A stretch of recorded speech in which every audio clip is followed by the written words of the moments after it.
The world has changed. Mutants are superior to humans. So what does this mean for a genius billionaire playboy like Tony Stark? Welcome to Comicstorian, where we take your favorite trade paperbacks and single issues and break them down into digestible bites before reading them dramatically back to you. All alterations to the panel's text and images are to prevent copyright problems, and all art is owned by its respective companies. I'm Dan, your narrator today, and we are going to keep exploring the world outside of the X-Men during the event House of M. And today, we are going to explore what this world was like for Tony Stark. As the crowd roars in the stands, Tony Stark, wearing his battle armor, hovers over another defeated robot. But just as a second robot attacks, Tony dodges and the announcer yells that Tony has dodged death once again. And to think, just beneath that armor, he is just another sapien, an evolutionary dead end, a flat scan in a world run by mutants. He can't defeat the greatest weapon of the House of M. He can't buckle the inevitable evolutionary decline of his race. He can't do so much as to hope to survive another 3 seconds. Or can he? Tony Stark, ladies and gentlemen, the great sapien Hope. He rules the world of business, he rocks the ring of gladiators, and he's darn cute to boot. Another contender asks, what? Are they just chopped liver? And the announcer says, that's young Johnny Storm, sports fans, but you can bet he's more than just chopped. Tony says he'd like to think of him more as fresh meat. And the announcer laughs, saying, that is a good one, Tony, and appropriate, because with all the other fighters and sentinels down, it looks like Johnny's in for a one-on-one battle with Tony Stark himself. As the two fly up in their battle suits, Johnny takes the initiative and jets in, punching Tony down into the wreckage below, and the crowd goes wild. But before Johnny could celebrate his victory, Tony bursts up through the ground, punching Johnny so hard that his helmet goes flying. Tony hovers low, telling him, it's over. And Johnny laughs, saying, yeah, it is. Just then, a giant foot stomps down on Tony, and the announcer calls out that Tony Stark is second to none in the arena, but the only one who's ever managed to beat him. A voice tells Tony, it's over, and Tony says, if they say so. Out from the robot, an old man climbs up, and the announcer calls out that it is none other than Tony's father, Howard Stark, and still champion! As the three stand up on the winner's stand, Howard asks, what's the matter? He's smart enough not to get snuck up on like that. And Tony says he just didn't want to see an old man cry. Over on the third platform, Johnny says, that's right, Johnny Storm running with the big dogs, standing on the podium, looking good, baby. As Howard ruffles Tony's hair, the announcer asks, isn't that touching? And just in time for Father's Day. This is Flash Thompson from NBC Productions signing off. See you next week, sports fans! Later, at the main Stark Industries building in Chicago, Tony walks through the hall with his father, while all of his staff begins asking him questions about their upcoming projects. But as Tony reaches Hank McCoy and Forge, he asks, you remember this old geezer, right? Both Hank and Forge welcome Howard, but Howard tells them to relax. What are they working on here? Anything interesting? Hank says, actually, they're working on their biggest development on the Vision project. It'll be the most sophisticated artificial intelligence combined with the most advanced mechanical body. Howard asks, so it can walk, talk, and cook breakfast? And Hank laughs, saying, it'll also do your taxes and babysit the kids. But as Hank begins to go into the details, Howard says he's gonna go ahead and leave that kind of conversation up to the guy running the show. He's just gonna go poke around a bit. A short bit of time passes, and Tony leaves to go look for Howard and finds him in Henry Pym's office as something is displayed on the projector. Howard says, there he is, wanna go get something to eat? Tony says, sure. What is that? Howard says, it's some fancy DNA project Pym is working on. It's all mumbo jumbo to him though. Henry says, actually, it's a genome mapping project. Nothing special. Surely he'd be more interested in the miracle rice research. Give him a moment to. But as Henry tries to quickly switch the projection, Tony says that model, that's the mutant genome, isn't it? Henry nervously laughs, and Howard grabs him, asking, "What the hell is wrong with him?" Henry says it's a question of science, pursuit of knowledge, freedom of...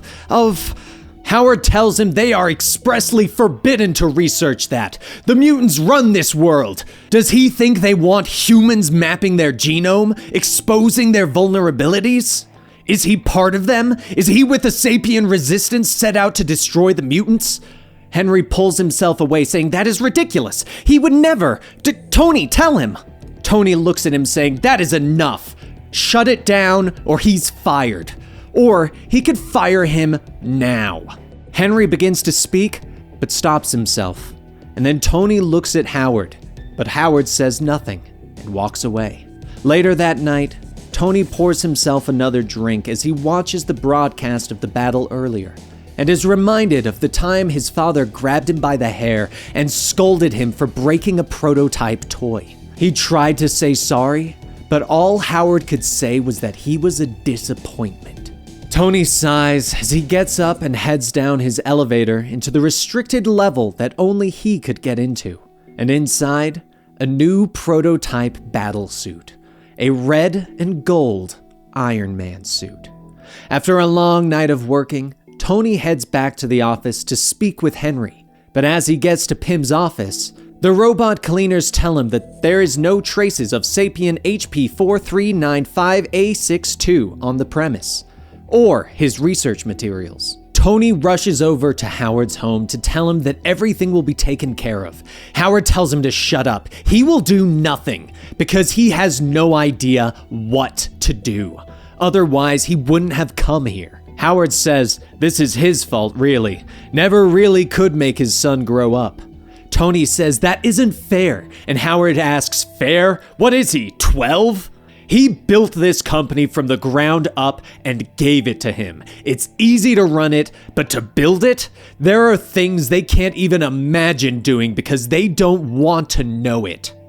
They could never have done the things he did, what it was necessary to do. So no, in a moment of crisis, when the real world breaks down the fantasy, they have neither the knowledge nor the will to do what must be done. Go home, Tony. Go to bed.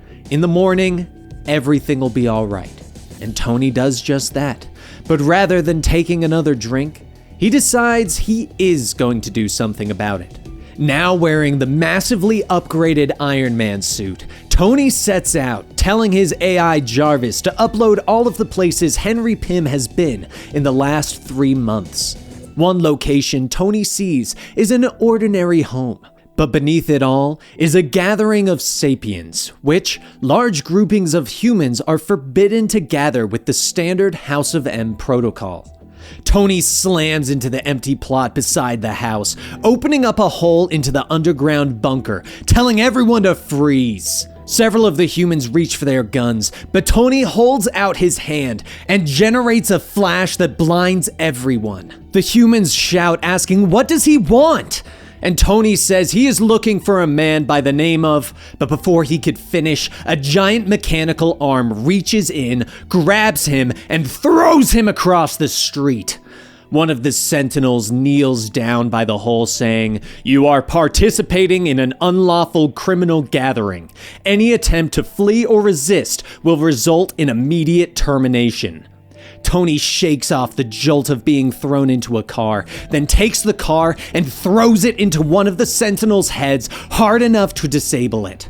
Another sentinel flies up into the air, and as Jarvis tells Tony to get out of the way, it slams its foot down, pinning Tony to the ground.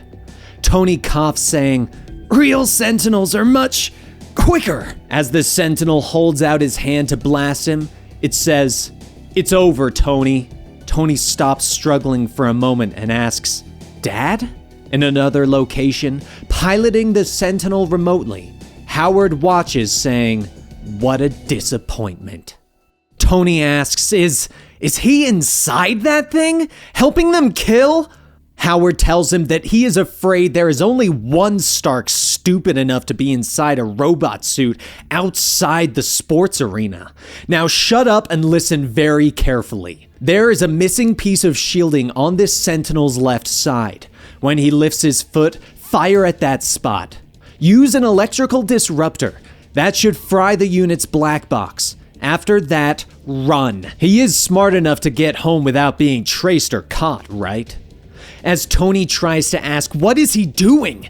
Howard lifts the Sentinel's foot and Tony quickly does as he's instructed. But before leaving, he sees the Sentinel start priming a blast into the hole where the humans were and rockets back, knocking the Sentinel off balance, and then unloads a payload of missiles, destroying it. Tony says that he must be insane if he thinks that he's just gonna fly away while people are killed. Howard pushes a button saying then he's an idiot. Goodbye, Tony. As Howard logs out of the Sentinels, news bots start swarming Tony, asking, who is he? Is he a member of the Sapien Resistance? What does he have against mutants? Who is the man under the armor? Later that night, Tony watches the news reports of the Iron Man, but thankfully, no one has been able to determine who was actually beneath the armor.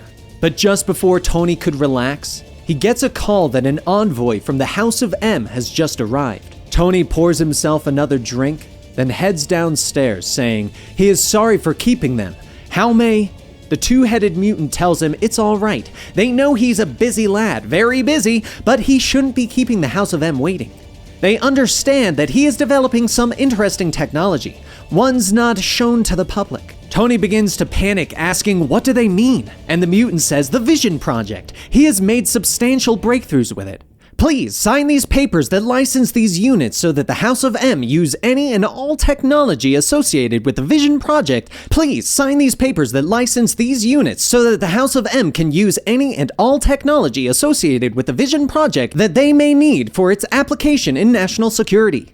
In return, the House of M grants him exclusive commercial rights to any technology not thus restricted by the national interest. Tony looks at the paperwork handed to him, saying that that is an interesting offer, and the envoy tells him that there is no need to read, and no time. He is familiar with the Iron Man, is he not? Tony pauses, saying he saw the news but the envoy tells him they know exactly who it is. It is his latest rival, Johnny Storm, they suspect. Only a handful of Sapiens have the skills to build and pilot a suit like that, and Storm is the only one of that handful who's disappeared in the last 12 hours. They need to find him, eliminate him. Please sign. Later, Howard arrives saying they didn't suspect a thing. He has made some real advances on that psionic inhibitor, hasn't he? Tony yells that he is a murderer, and Howard tells him to grow up. He just signed a document which could result in the deaths of millions. Tony begins to speak, but Howard asks how does he do the things he does? What guides his decisions? Tony says he is just trying to do the right thing, and Howard asks for whom? And for the record, he was not going to kill those humans. He was going to put out a fire that was about to kill them. But him, he signed those papers without blinking. Howard begins to walk off saying, it's all right, Tony. You're playing your role, which is exactly what you need to do. You won't have to live in fear any longer. All you have to do now is go down to the basement and destroy that suit. After Howard leaves, Tony heads downstairs and takes a cannon off the racks. He points it at the Iron Man suit, but before he fires, the suit holds its hand up yelling, okay, dude, you got me, I surrender. As the suit's mask comes off, Tony asks, Johnny? And Johnny laughs saying, it's a nice suit, but he couldn't get it online. There's a key? Password? Tony asks, what is he doing? And Johnny grabs him saying he loves him. He saw the news reports and was like, that's gotta be Tony. So he snuck in to find out. Tony pushes him off saying that he will take care of everything. They'll get him new ident cards and slip him out with the night shift. Johnny asks, what is he talking about? He isn't going anywhere. He wants in and he wants to fight. After getting Johnny out of the suit, he says, come on, open your eyes. They're starting to round people up out there. Tony tries to think of a plan to fix this, But then his phone pings, saying that it has located Sapien HP 4395862. Tony quickly opens the display to see where Henry is located, and he is currently being held at one of the camps Johnny just mentioned. Later, all the humans line up at the registration camp, but when it's Henry's turn to sign in, he notices something up in the sky. As Johnny flies through, cutting the heads off several sentinels, one of the humans call out that it's Iron Man. But Johnny yells back, "Come on, sports fans, check your program, it's Johnny Storm." Just as one of the sentinels begins to fall, Tony flies through, saving Henry, and shoots back off into the sky. Several more sentinels begin to follow, and Tony quickly hands Henry off to Johnny, telling him to get out of here. They want Iron Man. But as Tony turns to fight, several mutants fly past and surround Johnny, telling him to give up Pym. He has 3 seconds. Just as the mutants count down, Henry reaches into his bag and pulls out a small device and detonates it. There's a bright blue flash, and Tony asks, "What was that?" But as he looks around, he sees the mutants screaming as their bodies dissolve into nothing. Henry begins laughing, saying, "It works! The gene bomb works!" It keys in on organic forms carrying the mutant genome and triggers a meltdown, and it worked perfectly! Tony says that he just killed those people, but Henry tells him no, he killed mutants. Tony pauses for a moment and asks, "How many of those did he make?" And Henry laughs, saying, "Oh, lots." Tony then asks, "Where are they?" And Henry points down to the city, saying, "They are everywhere." Well, not literally everywhere. No point in putting a mutant-killing bomb in a mutant-free cow pasture, for example. Tony grabs Henry from Johnny, asking, "When do the bombs go off?" And Henry tells him he can't tell him that. As Tony holds his cannon to Henry's face, he says, "Yes, he can." Henry doesn't respond, and Tony says, "Come on, he doesn't want to kill 4 million people." Henry tells him he doesn't understand. This is supposed to happen. This is a great thing. They are saving the world. No, it's already saved. Go ahead, shoot. He's ready. Tony throws Henry down, and Johnny asks, "What is he doing? Just shoot him for real." And Tony says he was tracking Henry's vitals. He believes everything he's saying. Johnny then shoots Henry in the gut, but Henry laughs, saying, "That was just a nick. Come on, finish it." Johnny asks, can't they just stick some kind of nifty brain data sucker on his head or something? And Tony says not in this universe, but he has another idea. Just then, Jarvis pings saying the download is complete. Constituent element analysis complete. Trace element search and probable bomb site matching complete. As a map of the city pops up with all the bomb locations, Tony asks how long do they have, and Jarvis says 17 minutes and 57 seconds. Tony then puts in a call to Forge and Hank to start an evacuation, while Jarvis begins mapping out the best route for each of them to go on. Once complete, he says that they will be able to overheat and destroy them by applying either flames or heat rays, which will neutralize the organic components of the virus. Johnny says he's signed up to fight mutants, not save them. And Tony says if there aren't any mutants left, who will he fight? And Johnny laughs, saying, that's true. But as the two get to work on the bombs, Tony sees dozens of vision drones flying down to stop him. As they start firing, Tony radios back asking when did they start mass producing killer vision robots? And Forge asks, is he watching the news? They were planning on surprising him. The visions are targeting the Iron Man, assuming he was the one who set the bombs. But it seems the House of M has gotten data and started directing to disable the bombs instead. Tony begins to escape, but then Johnny is shot from behind. Tony asks, what's going on back there? And Hank looks at the envoy asking, why aren't the robots standing down? The envoys say that they do not know. But as Tony is blasted out of the sky, Forge says that he's going through the code now. It looks like there were sleeper commands within the code, part of the core code, Howard's code. As another piloted blue and silver suit flies out, Howard removes his helmet saying, hello, son. A Vision Sentinel picks Tony up, and Howard tells him to remember this. He gave him an out, he could have destroyed the armor, but no. He wanted to be a hero, he chose this path. Tony says it was him. He was the one who set this all up. Him and Henry. Howard then says, and him. They could not have done it without him. And he played the part so beautifully, so callow, so eager to please and dance for his mutant masters, keeping them distracted. Tony says he is a monster. Goodbye. Howard tells him not to over-dramatize this. He isn't going to kill him. He still has a... But before Howard could finish, Tony fires a blast, knocking Howard back, and detaches from his jetpack, unloading his payload of missiles on the surrounding Sentinels. Howard jets back in, saying, in spite of everything he did for him, take a good hard look. He is still a Stark. As Tony starts to fight off the remaining Sentinels, Johnny flies in with a group of other battle arena participants, saying, don't worry, he brought in some backup. Flash Thompson then calls out, saying that they are reporting live from the streets of Chicago, where the mysterious sapient revolutionary Iron Man has been joined by Johnny Storm with some of the fighters in the real-life sapient deathmatch. Iron Man, can you hear us? Do you have anything to say? Tony yells that there are 73 genetic bombs scattered throughout the city. If they go off, millions of mutants will die. It doesn't matter if you're a sapient or a mutant. They are uploading maps to the vid system's hard drives now. If there's a bomb near you, please find it and torch it.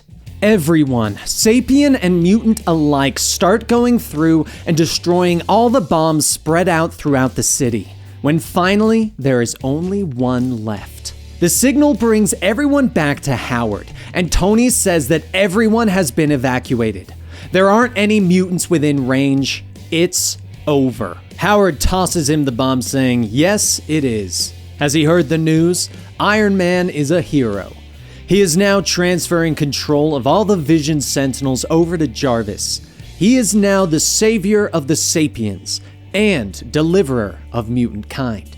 Tony says he doesn't understand, but Howard tells him to be quiet. There isn't much time. He would have told him from the beginning, but they were so weak. So he had to use their fear. So when the time came, Tony tells him to stop, just stop. He is a genocidal maniac. 4 million people. What could he possibly have to say that? Howard stops him, saying no. He was never going to kill 4 million, just one.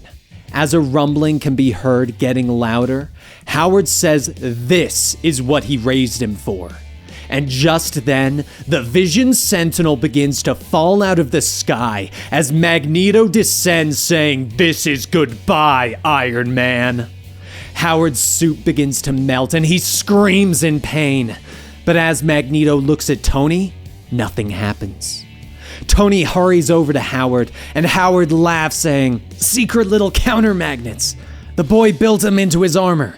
So scared, so prepared for everything.